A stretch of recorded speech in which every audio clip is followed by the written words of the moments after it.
Так, краткий обзор. Если кто-то захочет сделать самостоятельно коптильню холодного копчения. Смысл в чем? У нас получается бочка 200-литровая. Сверху распилена, крышка развальцована, одевается, закрывается.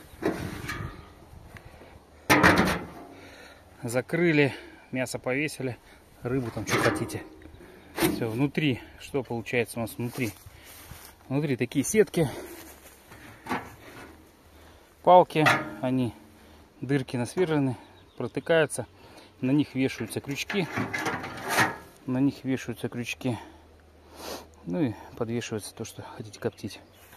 От бочки, значит, что? От бочки идет труба кусками сделана, потому что слишком длинная, и нужно будет ее так не перевести, потому что без сварки, без ничего. Чтобы избежать сварки, мы сделали хомуты. То есть вот такими хомутами, болтами будут стягиваться, и все будет хорошо. Дым не проходит, стяжка держит хорошо. Ну и может быть чуть-чуть сверху подкопаем. Значит, тут идет труба кусками. У нас проблема в том, что нет уклона на участке, поэтому пришлось копать, печку вниз опускать, такую яму. Будем дальше еще расширять здесь место, чтобы самому находиться, где топить. Печка тоже с особенностью: труба выходит не вверх, труба выходит сбоку, чтобы по земле шла дальше остальная труба.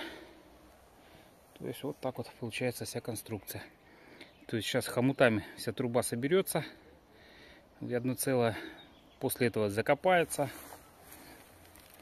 Печка углублена. Обычная печка, только труба сбоку. Все, выход. Ну и здесь место мы расширим.